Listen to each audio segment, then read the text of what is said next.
very special Shawn Miller Show. Keep watching to find out what you need to know as an entrepreneur or a small business person, or frankly even a big brand representative or social media manager, to know what's happening with Facebook and other social platforms in January, just next week, and what you can do about it, and what's going to happen going forward, and some new technology and opportunities that you can engage with people in a far more powerful way than you've ever been able to before. So it's not bad news, it's good news. This is Shawn Miller. Welcome to my private Shark Tank and my show. I'm an entrepreneur in Holland, Michigan, and a mentor to a new generation of Shark Tank style celebrity entrepreneurs. But today I have a special guest on the show. His name is Matt Cook, and Matt is CEO of Smync, S-M-Y-N-C, and Smync is doing some really, really amazing stuff that I'm really excited about, and there's lots to talk about, but we only have a few minutes. So, Matt, can you say hi to everybody? Hello, everybody. I'm happy to be here, John. There he is. He's live, and we're set up. He's across the country from me, but we're operational here from the studio. We tried to have him in our special event the other day, and it didn't work out so good. We had some tech problems, but we're excited to be here in the studio at Performance Institute, and we've got a controlled environment. So, Matt, here's the real question that I'm concerned about, and a lot of other business owners and entrepreneurs. We understand that Facebook is going to change the rules of the game on us in terms of what they call promotional posts, or what they deem to be promotional posts. What's happening with that, and what do we need to know about that? Yeah, let me do one quick share one slide with you. Okay.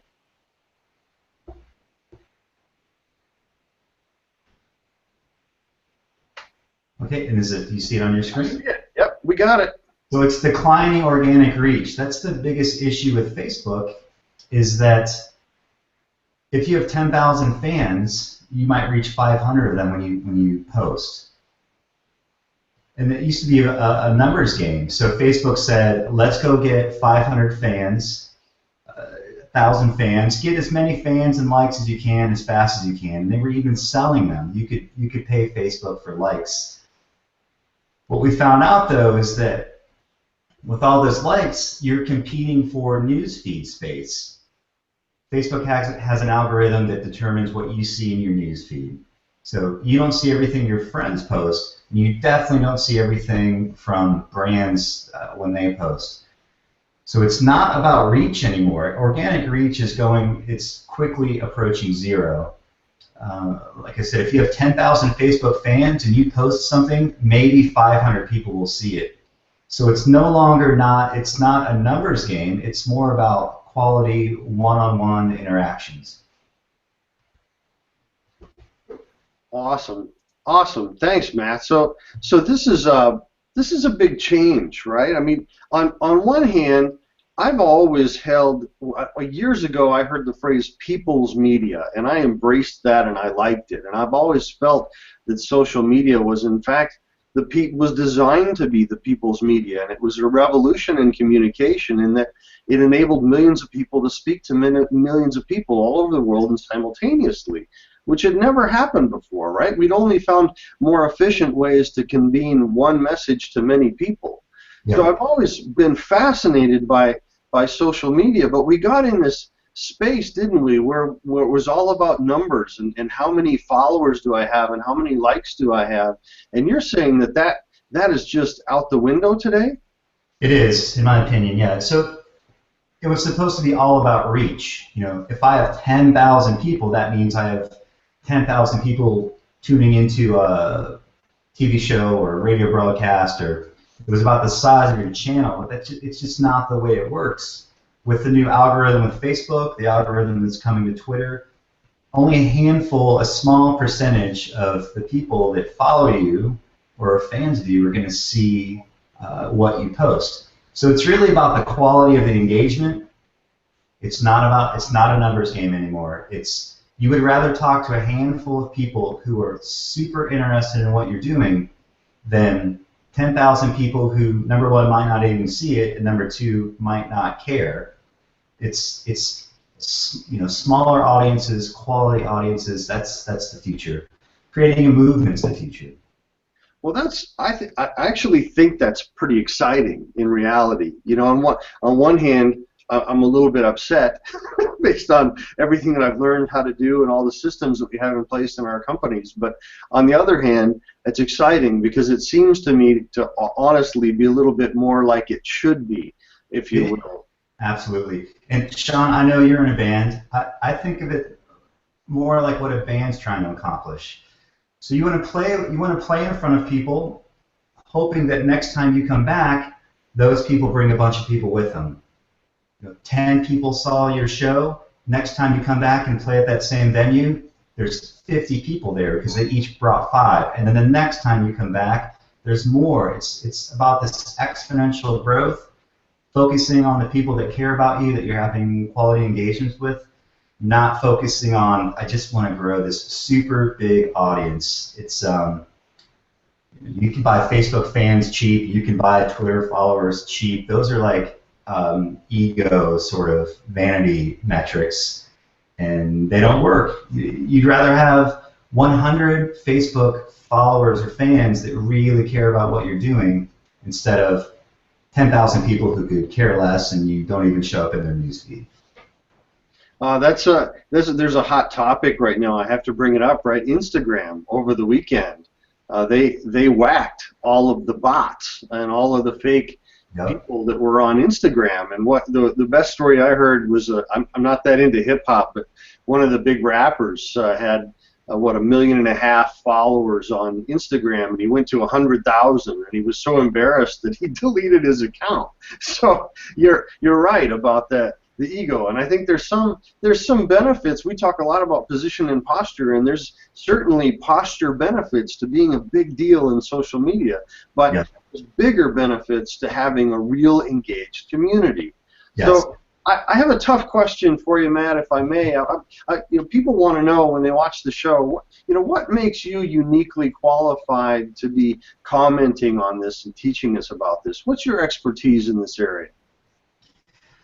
Well, obviously social media, but I'm a big data guy. So I like to look at just the data, analyze what's really happening. How many people really saw a post? How many impressions were there? How many people clicked the link? That's what's great about with new social media. We can measure almost everything. So there's no fuzzy math to it. It's not like a Yellow Pages ad back in the day or a newspaper ad and you didn't know if it worked. Or with social media, you can tell, I've posted this, here's a link, how many people clicked it. And we've run the numbers, and it's absolutely not about audience size. Cool. That's great insight. That's interesting too, because I'm a right brain guy and you're a left brain guy, and that's together we can make some great marketing. So that's cool. But I'm also a direct response marketing guy, and I know a lot of our viewers are as well. And we understand very well, and all of you watching understand very well, that it's important that you have measurables to your marketing, and you can measure specific return on investment for the dollars that you're spending.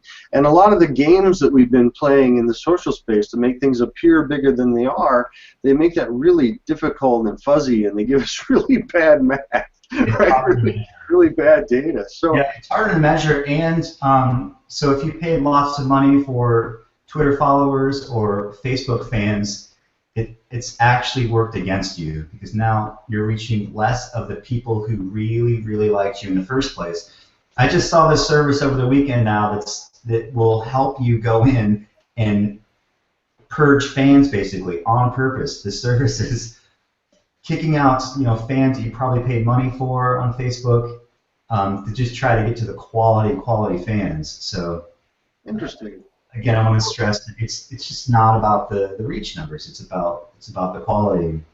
And people talk about going viral. I don't think a lot of people don't understand what that means or the mechanism on how that happens. It's really about exponential growth. So say you told 10 people something really cool, then they told 10 other people something cool, then those 10 people told somebody else. That's how social media scales. That's what you're looking for. Not telling 1,000 people who might not care. Let's just tell 10 And what happens on Facebook, for example, every time somebody comments, or most of the time when somebody comments, their friends see that. So if they have 300 friends and they've commented on your post, 100 of their friends saw it, and then maybe 3 or 4 or 5 of them comment, and that's the spread. That's how things go viral. That's how movements start. Awesome. So Matt, how does you're a data guy. You've created the system that drives Smync today. How does the formula work? What's behind the curtain there? Sure. So we look at an audience, your Facebook audience, for example, and then we score all of your fans, all of your followers, and we rank them, and we rank them in a way that we're trying to encourage actual engagement. It's super easy just to click the like button.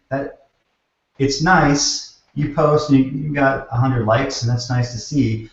But what we really want to see, though, is the comments. That's where things are happening. That's where people are talking about what you've posted, and that's where you want to meet them. Again, likes are great. Shares are great too, but Facebook, as an example, comments mean way more. So our algorithm, it scores shares are worth more than likes, and then comments are worth more than shares. So we have a sliding scale. And then we have this, it's also based on time. So a comment that happened yesterday is worth more than a comment that happened 60 days ago. So when you log in, we show you, here's like the very best people out of your audience that you should be talking to. And you can focus on them. And we also show you what they like. So out of your core group, your very best fans, maybe they like photos more. They like this post that you did last Tuesday. Here's how they engage with it. So over time, you learn, here's my best people, and here's what they like, and I'm just going to focus on them. Come up with content they like. That's great, and I can see. The reality is there's a lot of things that you're talking about that we talk about how this should work, right, or how this return on relationships in social space work. And when my business was smaller, a lot of the things you're talking about were sort of innate to me, and I knew them, and I watched them, and I was engaging with them. But my business is bigger now, and it's grown a lot, and it's more difficult for me to do that. And I can see that, having you systematize that for me and be able to operate that, at a more effective level than whatever I think I saw, right, is going to be really valuable. I can really see the benefit for that. I'd like to. I heard you talked the other day about a higher level of engagement. Can you talk about those VIPs or those folks? What do you call them, and how do you engage with those folks? What's that look like? Well, we call them advocates. They can be called brand advocates, but really it's about creating a movement. Like one of my favorite videos you turned me on to, it's the dancing guy video. It's one of my favorite videos. So pretend you're that first guy in. We want to help you find, you're the first dancing guy. We want to help you find the next guy that comes up to dance, and then the next 4 or 5 people that come up. So the basic Smync platform helps you find those people, and it helps you understand what they like, what type of content's working, what type of content's not working, so you can improve over time. And then when you've identified this core group of people, you can invite them to this private platform. It's our advocate platform. Now you're just talking to them one-on-one. There is no organic reach problem. They get 100% organic reach. Everything you post, they see. And then what happens is they're going to share that content out to their own social networks. So they become sort of your biggest fans. And I think the way when it really works, what happens is you're sharing exclusive stuff with them.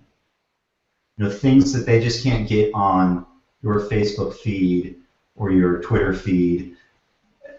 It's sharing one-on-one stuff. Maybe you do a Google Hangout that only those people get to see. It's That's great. in our That's opinion, yeah, that's the future, and that's how you create a movement. That's cool, man. Thank you. That video is on YouTube. It's available. It was originally I saw it on a TEDx presentation, Yeah, and it's the leadership lessons of a dancing guy. If you yeah, watch, and it is a great 3-minute example of how how people react to a movement, and it begins with sort of one. He calls him one nut, one yeah, nut, and then they follow, and there comes a point in less than 3 minutes where if you're not participating, you're the nut, you're the outcast. And it's a very powerful visual of actual people doing what actual people do, and that's how we respond. So as marketers, we need to understand how actual people do what actual people do, and leverage that, and facilitate that. So in this case, what it sounds to me like Matt's suggesting is the ability to empower those enthusiasts to engage with you in a new way and spread your message through their own language, which yeah. those of you who also understand direct response marketing will get really excited about that, because we spend a lot of time trying to craft headlines and concepts that we think our marketplace will grab a hold of. But in this case, we have the idea to float those concepts to these engaged enthusiasts, and then have them communicate our message to the world in their own words and through their context or perception. That is really, really powerful stuff, and we want to take advantage of that. There's one other comment I want to. There's a comment that I thought that I have from looking at what Smync could do, Matt, and I'd love you to contact or comment on it. But what we've seen in business is that innovation typically comes from a lot of enthusiasm about what's wrong or how things should be. And those people that are really concerned about that issue or that problem and very enthusiastic about, those are the ones that drive innovation. And there's lots of talk in business about what is innovation, how do we innovate? And this is interesting to me when you talk about bringing in those advocates into your VIP club, if you will, and engaging with them. I suspect that the potential exists for a lot of high-quality, innovative ideas coming back to you as a company from their feedback and what they say and do with the concepts that you're working on, or how they're dealing with your product or service. And I think that's going to be huge. And that's kind of back end, not what we're talking about, but I think it's going to be a huge value. What do you think about that?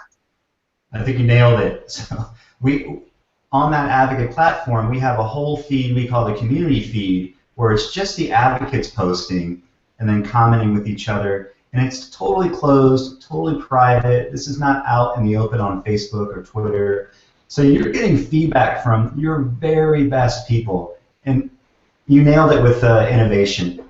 It's impossible to see everything in direct marketing. You're not going to always see the perfect pitch. It's just not possible. And as a big brand, it's impossible to think of every way that somebody wants to be, that somebody will respond to the message. So in the community feed, that's where you're getting really high quality feedback from people that they love you. You've invited them to this exclusive thing, and they're going to give you feedback. They're going to make suggestions. There's going to be conversations that start. One advocate posts a comment, 20 other advocates start talking about it, and it's the way to scale. You can't bring all of your best people together nowadays. They're spread across the whole planet. The idea is to bring them together on one platform. Let's have a discussion. Here's a new idea. What do you guys think? Oh, I don't like it. It should be blue, not black. It should be this, not that. All right, let's go back, and you can test new ideas with your best people first before you go out to a mass market. And I think as marketers, you can save just so much money by just testing an idea, just bringing up a discussion with these people who love you, versus just, I'm going to spend tons of money, I'm going to A/B test, multivariate test, I'm going to change landing pages. I'm going to juggle all these things. It just costs so much money to get the kind of traffic necessary to get that data versus just here's the people who like me. Let's have a discussion. That's cool. There's a lot of power in what you guys are doing, and there's two sides there. And on one hand, if you're trying to grow the business, what you're just suggesting is that idea of having marketplace-driven feedback or real case study data from engaged clients to tell you exactly how to message, how to headline, what are they interested in, and on the other side is as the company grows, and I imagine, I used to work for Caterpillar, so I understand what a big company acts like. And when you're engaged with a big company, those people that are making decisions inside the company, when we talk about innovation, they get further and further removed from actual client feedback. Totally. And if you can engage in just those passionate enthusiast advocates, whatever word is appropriate, and collect, have a guy like you collect that data for them and present it to the right people in the company in the right way, man, that could be, that's not nickels and dimes we're talking about there, right? Yeah. I think with the Caterpillar example, my first thought was groupthink. You can come up with a new idea, it goes through a committee, then another committee, then the original idea gets watered down so much and different stuff gets added to it that it's just probably not good. But with direct marketers, what can happen is, like my co-founder Jeff Ernst says, you're working in a vacuum. You can get so close to an idea or a product or a pitch, you just have no idea if it's good. It just happens. It's very hard to look at that and really judge it. You thought of it, so you're going to naturally think that it's good. So this gives you a way to you're not working in a vacuum, and there's not groupthink from a committee with a big brand. Here's like your fans and your best customers having a discussion. And so you can introduce a new idea and see what they think. You can go as far as I have 50 advocates. I'm going to ship all of you a early prototype. Give me feedback, and we'll move on from there. If it's a direct marketing idea, I'm going to give you early access to, let's beta test software or a web application. Tell me what you like. Tell me what you don't like. Let's refine the user experience before we push it out to the greater audience. So I really do see it long term as a tool to really help refine ideas. No groupthink, no developing things in a vacuum, just real feedback from your very best fans. That's a great idea. One of the things, I've got a lot of clients that are watching, Matt, and one of the things that we talk about is segregating our top clients from other customers in our mix, and really building special relationships with those top clients. And many people struggle with that. They struggle with how to identify those top clients that they should be spending the most attention to, and then in the ways to engage with them in the busyness of their world. And I see a potential really unique connecting point there as well. So that's cool. Matt, we're almost out of time already, which is hard to believe, but the time when we got, and I know we've got a lot of great ideas, but what we need to know now is the first actionable step that you're suggesting that people take after they watch this, and then how do they connect with you and get that cooking today? Sure. So our platform Smync is coming out of beta in early January. So that would be my first idea. Let's give Smync a try.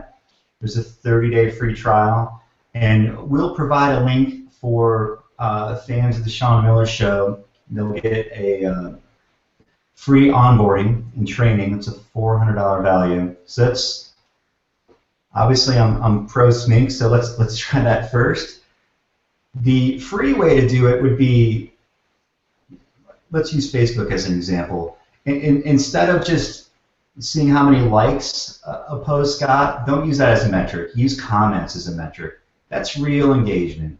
That's where the rubber meets the road. This is people talking about what you just posted. And when people comment engage with them. Don't just let that be a passive thing where, great, I got 5 comments. Just that's where you want to be engaging people. They cared enough to take time out to discuss what you posted, and you want to follow up with them. That's cool. So, and that's a great offer. That's exciting. And can you tell us, Matt, exactly? So, do we just go to the website, or what do people do to connect with you and Jeff, and to connect with that offer? And can they get in line right now so that when that launches in January, that they can be a part of that? How do they do that? They can. So right now they can go to smync.com. There's a big red button to sign up for the free trial, and we'll get them in line for the free trial. And right when we come on a beta test, everyone can use it. Cool, cool. So I know you're working hard right now. You're testing right hard, getting everything ready to rock. And I got a little bit of inside information that you've got some really major brand contracts already in place, and that you've got some tremendous momentum. So no doubt this Smync is one of the hottest online startups anywhere cooking today. So congratulations for that. And that success. I'm really excited for you. I'm excited about what this can do for my own businesses, and use that and to share that with our audience is really, really cool. So we'll be using that, especially in our fitness business, man. We want to get that going right away, because that's a great model for that, for sure. Yeah. And I know we're running over on time. I could add one more thing. Yeah. So we're coming out of beta testing, but we've been working with major brands for the last 6 months, the biggest PR agencies in the world. And our whole goal is we're going to take the tool that we've developed and the knowledge that we've developed with these huge brands, huge PR companies. We want a small business to be able to afford it. You're going to have the same tool that the biggest PR agency in the world uses at a fraction of the cost. I like stealth access to proven stuff, man. That's cool. That's cool. All right, Matt, thanks so much for taking the time to get with us, and I'm super excited about what Smync can do. And if I'm really honest, I'm excited about the transition in social media and what's coming next in social media to more real engagement, and what I would imagine or envision is a higher return on relationship, which is what we should always have been striving for in that space, is a more efficient way to connect with people that we want to connect with, and do it in an efficient, effective way, leveraging technology and not letting the technology overwhelm the situation. And I'm excited about that. And I imagine that Twitter and Facebook and those guys are going to be excited about what you're doing as well. So that's all the time that we have. We're already out of a half an hour. I can't believe it, but we got to wrap up. This is Shawn Miller. Thanks for coming by the Shawn Miller Show. If you want to learn more about me, you can find me at Shawn, S-H-A-W-N, M for Michael, that's my middle name, and Miller, MILLER.com, on Twitter, on Facebook, all those great places. We'll talk to you really soon. Thanks, everybody, for coming by my Shark Tank. See ya.